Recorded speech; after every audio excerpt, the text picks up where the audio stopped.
Assalamualaikum warahmatullahi wabarakatuh. Waalaikumsalam warahmatullahi wabarakatuh. Alhamdulillahirabbil alamin. Subhanaka la ilma lana illa ma 'allamtana innaka antal alimul hakim. Rabbi shrah li sadri wa yassir li amri wahlul 'uqdatam min lisani yafqahu qawli. Rabbi zidni 'ilman warzuqni fahman. Allahumma sholli ala sayyidina Muhammad wa ala ali sayyidina Muhammad. Salatan taftahu li biha babal qawaisir wa tablagu biha anni wa bashar wa ta'sir wa takun li biha waliya wa nasira. Ya ni'mal mawla wa ya ni'mal nasir wa aqif qulubal alamin taslim alayya wa al-isni wa ulal syamala amma ba'd. Bapak Ibu jemaah rahmatullah, alhamdulillah pada malam ini kita masih bisa berkumpul untuk mengupayakan istiqomah di dalam mengkaji ilmu agama. Mudah-mudahan perkumpulan sederhana ini menjadi karomah untuk kita semua sehingga kita dimuliakan oleh Allah baik di dunia maupun di akhirat. Pada malam ini saya bawa kitab lain sebulan sekali atau bisa jadi tambahan rutinan untuk selingan. Apalagi malam ini pengajiannya hanya sebentar karena habis ini seperti biasa kita ada rutinan bulanan yaitu ke tempatnya Pak Tajuddin untuk yasinan. Tanggal berapa? Saya bawa kitab kecil, insya Allah ini cepat khatam. Namanya kitab Amaliyah Ahli Sunnah wal Jamaah fi a'malil ayyami minal ashhuri wal aqwam. Ini kitab Amaliyah Ahli Sunnah wal Jamaah yang menjelaskan tentang amaliyah harian, amaliyah bulanan yang sudah biasa diamalkan oleh orang-orang ahli sunnah wal jamaah, agar kita tahu, agar kita menyadari bahwa apa yang sudah dilakukan oleh ulama-ulama kita, apa yang sudah menjadi tradisi di tengah-tengah masyarakat kita, itu ada dalilnya, ada argumennya, Qur'annya, hadisnya ada. Kitabnya kecil. Bismillahirrahmanirrahim. Babun ma yaquluhu ba'da takbiratul ihram. Yang pertama adalah bab kesunahan membaca takbirat, kesunahan yang dibaca sesudah takbiratul ihram. Sekarang lagi break ya.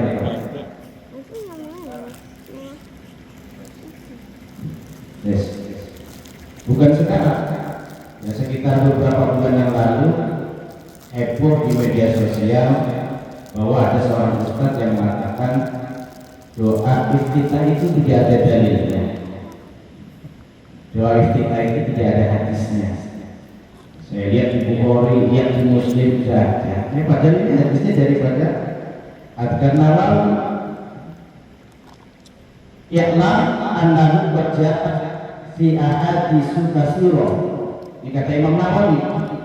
I'lam, ketahuilah annahu bahwasanya qad ja'at fihi, telah datang, sungguh telah datang di dalam kesunahan membaca doa iftitah ahaditsu katsiratun, beberapa hadis katsirah yang sangat banyak. Ini ada ustaz mengatakan doa iftitah tidak ada hadisnya, sedangkan Imam Nawawi mengatakan hadisnya banyak sekali. Yang tadi majmu'uha ayatullah Allahu akbar kabira walhamdulillahi katsira wa subhanallahi bukratan wa asila sampai seterusnya. Faqulu hadza al-madhkur tsabitun fi sahih an Rasulillah sallallahu alaihi wasallam. Doa kita ini yang telah disebut ini itu telah tetap di dalam kitab sahih an Rasulillah sallallahu alaihi wasallam, daripada Rasulullah sallallahu alaihi wasallam. Ini kalau Bapak lihat dalam kitab Adhkar Nawawi halaman 42 sampai 43. Atau bisa Bapak baca kalau mau, di sini ada kitabnya Fiqhus Sunnah juz 1 halaman 266. Cuman dalam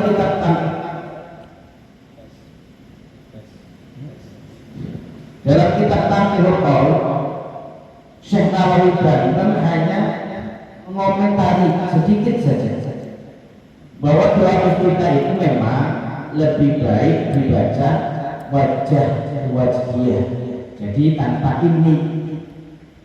Allahu akbar kabira walhamdulillahi katsiran subhanallah wasilah ini wajhiyah. Tapi kata Syekh Nawawi Banten yang lebih afdal itu enggak usah pakai ini, langsung wajhiyah lillazi fatara samawati wal ardh tanpa ini. Kenapa? Karena ada kaidah kata Imam Syafi'i, as-sama'i muqaddamun 'alal qiyas, bahwa apa yang sudah didengar oleh Rasulullah itu lebih diutamakan daripada qiyas. Qiyas itu ukuran analogi ulama. Kata ulama, bagusnya dikasih ini menunjukkan kita itu benar-benar sungguh-sungguh. Tapi karena Nabi tidak pakai ini, maka itulah yang harus dipilih. Contoh seperti doa hari Jumat. Doa hari Jumat, Allahumma aghnini bihalalika an haramika wa aghnini bifadlika amman siwa. Itu sekalipun dibaca berjamaah lebih afdal dibacanya Allahumma ya Ghani ya Hamid ya Mubadu ya Mid ya Rahim ya Aghnini dibacanya, bukan Aghnina, sekalipun dibaca berjamaah. Kenapa? Karena Rasulullahnya begitu.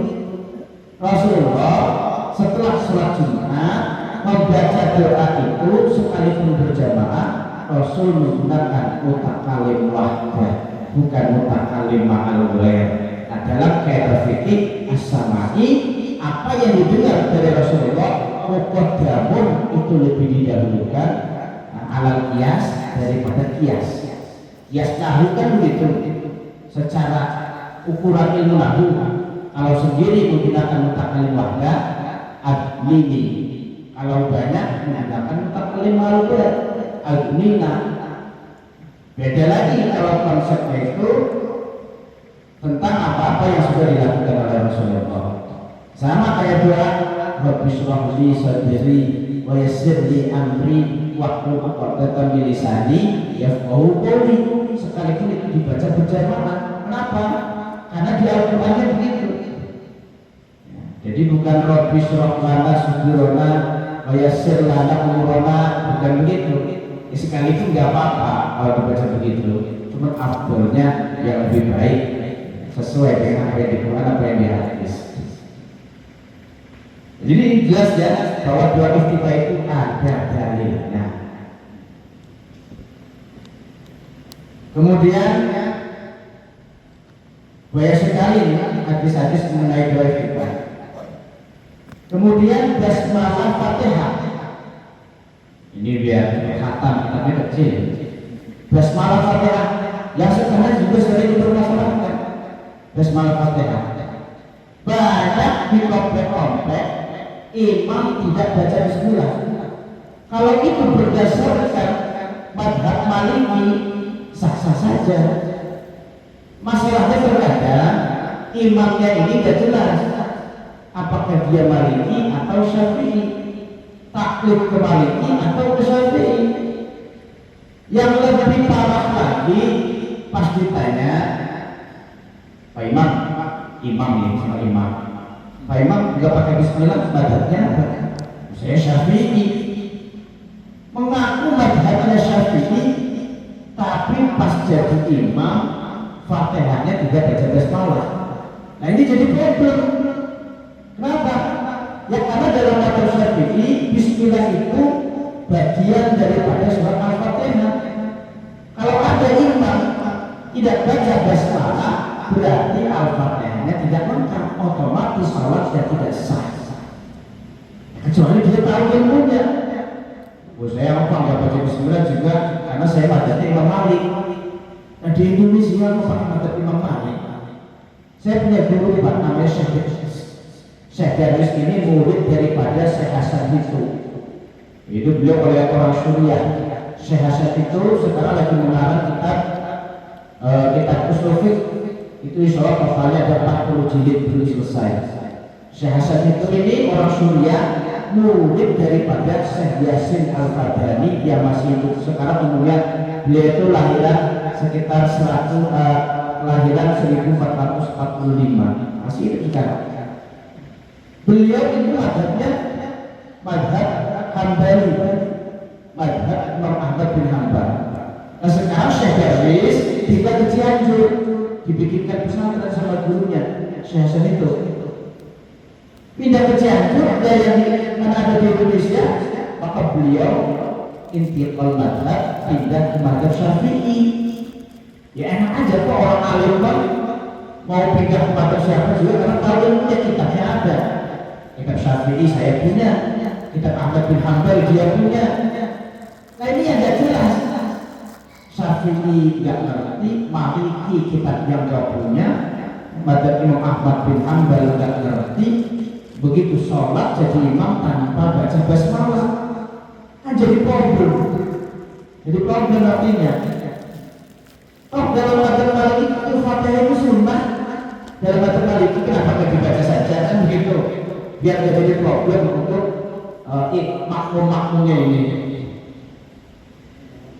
Wal basmalah itu ayat minha. Baca bismillah ini basmalah ayat minha itu bagian daripada surat Fatihah. Apa ada di dalam? Apa ada hadisnya? Ini kita baca hadisnya bareng-bareng. 5 ruwiyah annahu sallallahu alaihi wasallam, diriwayatkan bahwa Rasulullah sallallahu alaihi wasallam ada Fatihah sab'a ayatin, bahwa Rasul menghitung Al-Fatihah itu 7 ayat. Wa ada bismillahirrahmanirrahim ayatan minha, dan Nabi menghitung bahwa bismillahirrahmanirrahim itu bagian daripada surat Al-Fatihah. Rawahu, hadis ini diriwayatkan Al-Bukhari fi tarikhihi. Katanya senang sama kitab hadis, katanya senang sama Imam Bukhari. Rawahu Al-Bukhari, hadis ini diriwayatkan oleh Imam Bukhari fi tarikhihi, di dalam kitab tarikhnya Imam Bukhari, yang kemudian ini ditulis dengan jelas sekali di dalam kitab Muhnil Muhtaj halaman 1, juz 1 halaman 157. Saya ngaji di kitab Muhnil Muhtaj dia tadi itu sekitar ada 6 jilid, harganya 950.000 harga kitabnya. Alhamdulillah kita ada di Indonesia sesuai dengan wali songo hadir di Indonesia, madhabnya Syafi'i. Maksudnya biar gak jadi kalau orang alim terserah, orang alim mana orang yang semuanya hafal itu bersiapa juga enak. Kalau ngajinya baru ngaji yang fikih-fikih yang instan, karena sudah terjadi ya Pak, di komplek-komplek. Kalau di kampung ya nggak ada yang ribut gara-gara masalah. Ini hadis bahwa bismillah itu bagian daripada surat Al-Fatihah. Kemudian ittafaqal ulama ala anna al-basmalata waktu ayatin fi suratin namli wa ikhtalafu fil basmalah al-waqi'ati fi awal surah ila salasati madhhaban masyhuratin al-awwal annaha ayatun min al-Fatihah wa min kulli suratin wa ala hadha fa qira'atuha wajibatun fil Fatihah wa hukmuha hukmul Fatihah fi sirri wal jahri. Jadi hukum baca bismillah itu sama seperti yang hukum baca Fatihah, karena basmalah itu bagian daripada Fatihah, dan itu hukumnya wajib. Ini ittafaq ulama, sepakat para ulama. Wa aqwa dalil di hadzal madhabi hadis Nu'aim al-Mujammah qala shallaitu wa ra'a Abi Hurairah faqra'a bismillahirrahmanirrahim tsumma qara'a bi ummil Qur'an. Nah, hadis atau yang mengindikasikan bahwa Bismillah itu benar-benar bagian daripada Fatihah, yaitu hadisnya sahabat Nu'aim. Jadi Nu'aim sholat berjamaah dengan Abi Hurairah. Siapa yang tak kenal Abi Hurairah? Sahabat Nabi yang paling dekat, yang banyak sekali meriwayatkan hadis-hadis. Kata Nu'aim, saya bersaksi, ketika saya menjadi makmumnya Abi Hurairah membaca Fatihah beserta basmalah. Nah, itu berarti dari dalil kalau Bismillah itu bagian daripada Fatihah. Imam Abi Hurairah diperkuat oleh sahabat juga, yaitu Imam Nu'aim. Jadi kalau ngomong nggak ada dalil, itu kalau di sini Pak kebanyakan dalil, maka nggak saya baca semua. Kebanyakan dalil, Bismillah saja di sini ada beberapa hadis dijelaskan. Nah, kecuali memang surat barokah atau yang kita kenal dengan surat apa itu? At-Taubah. Itu baru baca Bismillah di awal surat Taubah haram. Sepakat para ulama. Kalau di tengah surat Taubah atau di akhir surat At-Taubah itu ada perbedaan pendapat. Menurut sebagian ulama, membaca Bismillah di tengah atau di akhir surat Taubah hukumnya haram. Ada sebagian ulama bangga kalau tengah sama akhir ayat ya sampai haram, hanya makruh. Ada sebagian ulama mengatakan kalau di tengah dan akhir ayat enggak haram, enggak makruh, wenang, mubah. Jadi silakan. Tapi kalau di awal surat At-Taubah itu sepakat haram.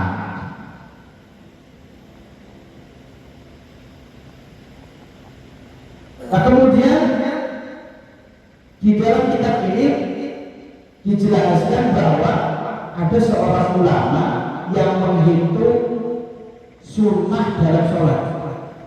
Bahwa sunnah dalam sholat itu kalau pengen lengkap itu totalnya ada 500 apa saja. Ada 500 kesunahan dalam sholat itu. Nah, kalau orang kayak kita paling berapa? Orang kita paling kalau sholatnya dulu baca tasbihnya sekali. Dan kemudian hadis selanjutnya doa qunut subuh. Doa qunut di subuhi. Kita bahas doa qunut. Orang tidak mau pakai doa qunut, silakan. Jadi masalah. Yang jadi masalah kalau mengatakan doa qunut tidak ada dalilnya. Orang nggak mau pakai qunut, tidak masalah. Yang jadi masalah orang yang nggak pakai qunut usil kepada orang yang pakai qunut dengan mengatakan tidak ada dalilnya. Apalagi mengatakan bid'ah. Kita baca barang-barang ini dua hadisnya. Wa madhhabu Syafi'iyah, adapun mazhab Syafi'i annal qunut fi sholati subhi, sesungguhnya qunut di dalam salat subuh ba'da rukuk min ar-rak'at tsaniyah sunnatun. Dalam mazhab Syafi'i dua qunut sunnah. Kenapa? Lima rawahul jamaah, karena ada riwayat dari jamaah. Jamaah di sini maksudnya apa? Pakar hadis yang jumlahnya itu ada 6. Ya jumlahnya ada 6. Kemudian lanjutkan dulu. Lima rawahul jamaah ila Tirmidzi, kecuali Imam Tirmidzi. Nah, kecuali Imam Tirmidzi. Anib bin Sairin anna Anas bin Malik su'ila hal qanatan Nabi sallallahu alaihi wasallam fi sholati subhi faqala na'am faqila lahu qabla ruku' aw ba'dahu qala ba'da ruku'. Kemudian Imam Anas bin Malik pernah ditanya, apakah Nabi sholat menggunakan qunut? Ini pertanyaannya Nabi, bukan lagi perbedaan pendapat ulama. Ini pertanyaannya Nabi. Imam Anas bin Malik tanya, "Su'ilah, kalau kata Nabi, apakah Nabi sholatnya pakai dua qunut?" Nah, Nabi sholatnya pakai dua qunut tidak?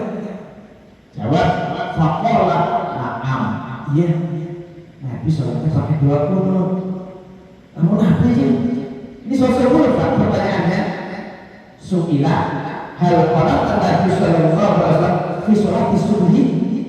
Apakah Nabi dalam sholat subuh? Faqor na'am. Iya. Jadi gak usah ribut. Yang gak pakai kunut gak usah ributin yang pakai kunut. Lama Nabi pakai kunut, kan begitu. Jadi kalau dia dibaca itu kitab ahli sunnah, jadi agak tegas ini.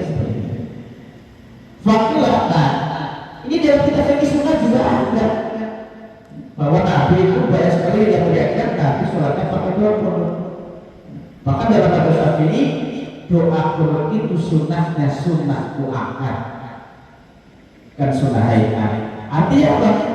Kalau sunnah muakkad berarti ketika lupa ataupun sengaja kunut, maka sunnah diganti dengan sujud sahwi.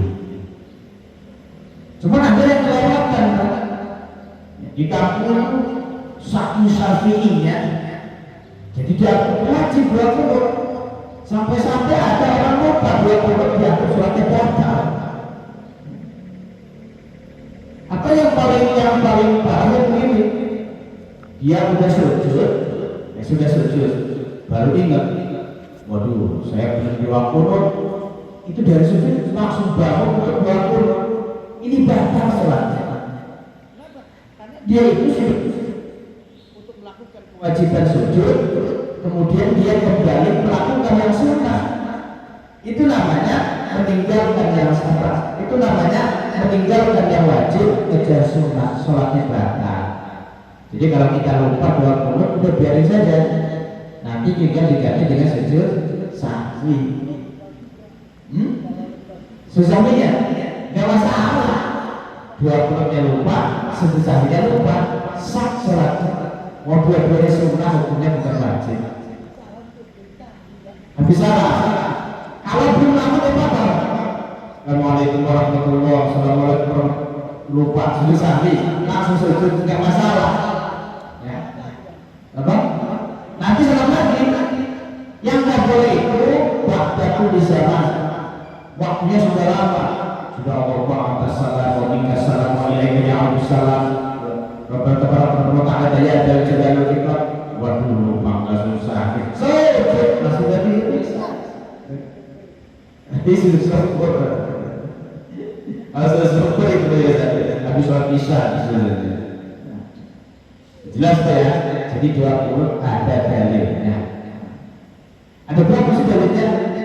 Di sini hadisnya apa? Tentang kunut, hadis yang ditulis di sini itu ada 5. Nggak usah dibaca satu persatu. Cukup dibaca satu hadis saja. Saya bacakan hadis satu lagi. Anas radhiyallahu anhu, anak Nabi sallallahu alaihi wasallam, qala tasyahhud muttafaqun alaih. Ini hadisnya muttafaqun alaih, telah disepakati oleh Imam Bukhari dan Imam Muslim. Bahwa Nabi kunut wali Ahmad wa Darqutni wa nahwahu min wajhin akhar wa zada wa amma fi subhi lam yazal ya'mutu hatta faraqa dunya. Lebih ini Imam Ahmad lebih tegas lagi. Wa amma subhi, adapun Nabi di dalam sholat subuh falam yazal, tidak pernah untuk tidak dua kunut. Falam yazal yang betul kata faraqa dunya, sampai Nabi meninggal dunia. Jadi nggak usah banding-bandingan. Kami yang paling sunnah itu ya nggak pakai kunut. Kalau yang pakai kunut itu sunnahnya kurang. Nah ini loh, selain Syafi'i mengatakan Nabi sampai meninggal dunia subuhnya pakai kunut. Jadi ngaji itu sebenarnya untuk mempertegas saja Pak, untuk mempertegas apa-apa yang sudah dilakukan oleh kita sebagai ahli sunnah wal jamaah. Apalagi ngajinya dari Jember, dari Pelambunan, dari Cidahu, masa mau diragukan? Sangat jelas.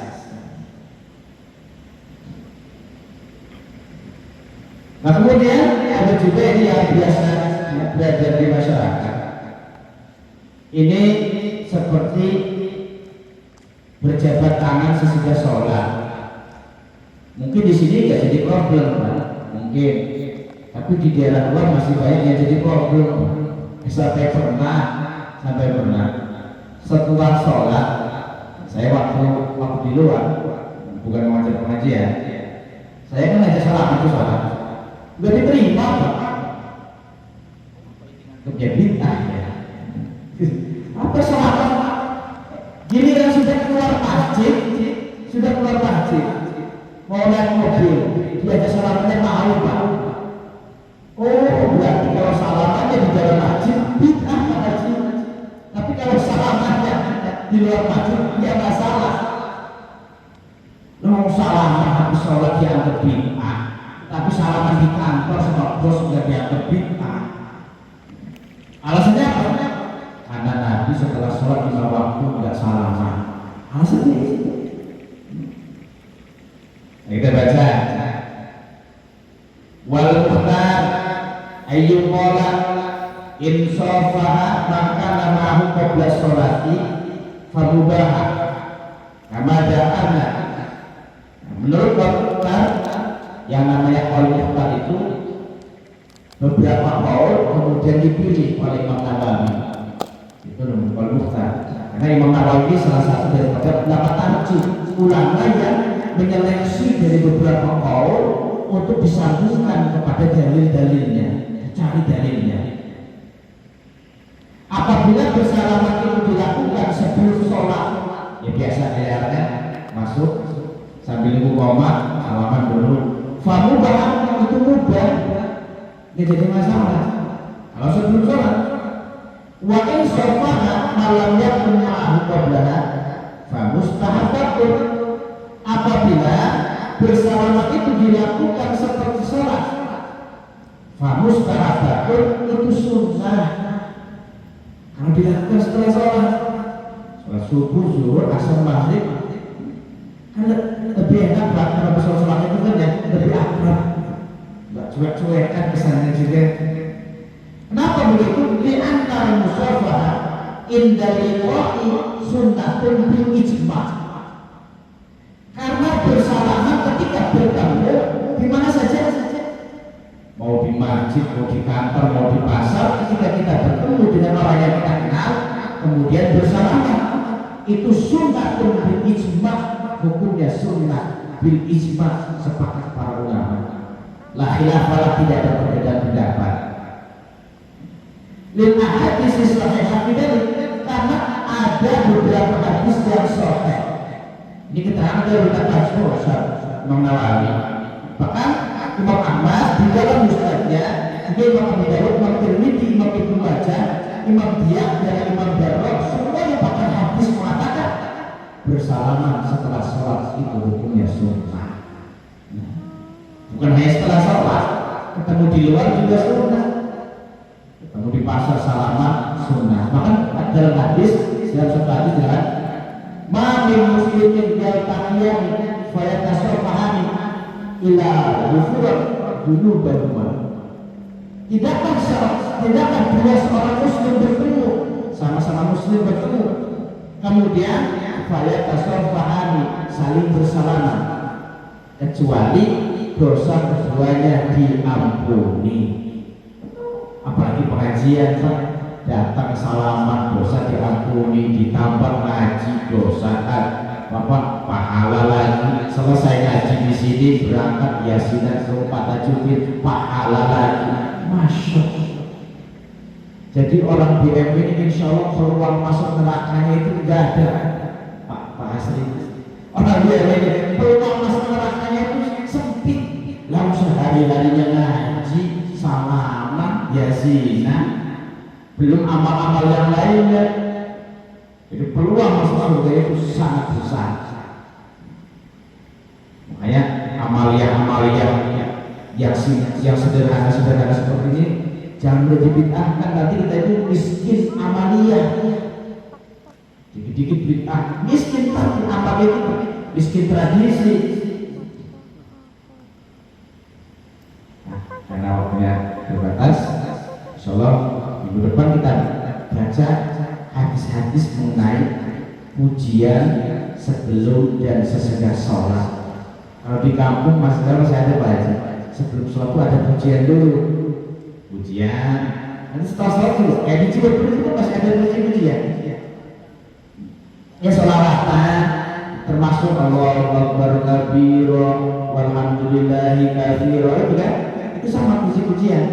Di Cibubur itu dilakukan setelah sholat maghrib sama sholat subuh kalau nggak salah ya. Dan bisa dibaca secara jahar. Melakukan puji-pujian sesudah sholat dilakukan secara jahar, itu bagaimana hukumnya? Jadi kita bahas minggu depan. Ada hadisnya apa ya? Ini kalau masalah nanti masalah penerapan itu tergantung kemaslahatan. Mau dilakukan silahkan, mau tidak juga ya tidak masalah. Yang penting jangan menyalahkan, membid'ah-bid'ahkan atau mengatakan tidak ada dalilnya. Itu aja yang penting.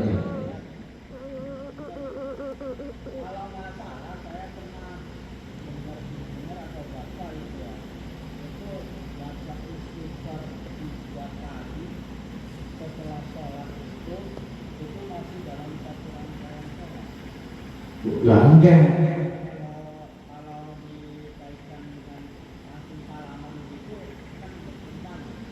Karena begini, apa sih yang dinamakan sholat kan begitu. Yang dinamakan sholat itu akwalun, maaf alun, muftatahatun bitakbir, wa muftatamatun bitaslim. Iya, kalau udah salah berarti bukan sholat.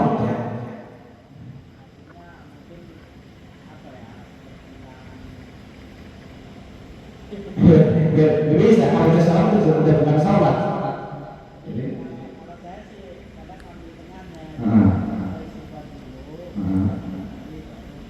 Salaman, oh ya nggak masalah. Nggak salah, kalau salaman dulu. Ya sih, ya. Tapi yang jelas, salat. Mau istighfar, mau ujian, udah sholat. Karena istighfar itu hukumnya sunnah, yaitu dilakukan pada. Dalam hadis dijelaskan, barang siapa yang membaca istighfar 3 kali, la ilaha illallah wahdahu la syarikalah 10 kali, kemudian doa Allah pantas salah sekali, ba'da sholat, sesudah sholat, maka dosanya akan diampuni sekalipun sebanyak buih-buih di lautan. Itu yang pernah dibaca hadisnya di sini. Itu berarti istighfar, la ilaha illallah, Allah maha salam, itu disunahkan ba'da sholat. Jadi kalau sudah salah, berarti sudah tidak ada kaitan lagi, itu sudah putus, sholatnya sudah selesai, nggak nyambung.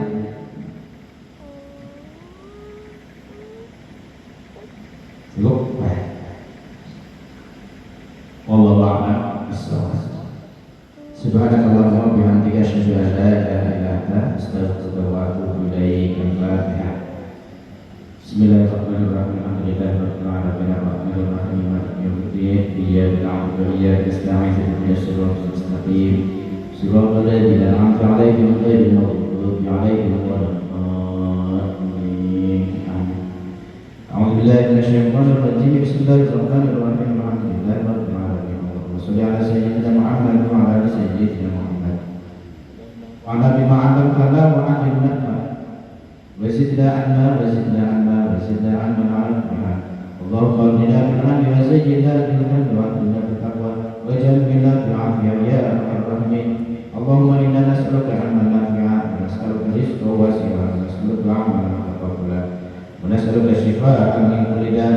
Rabbana zalamna anfusana wa lam taghfir lana wa tarhamna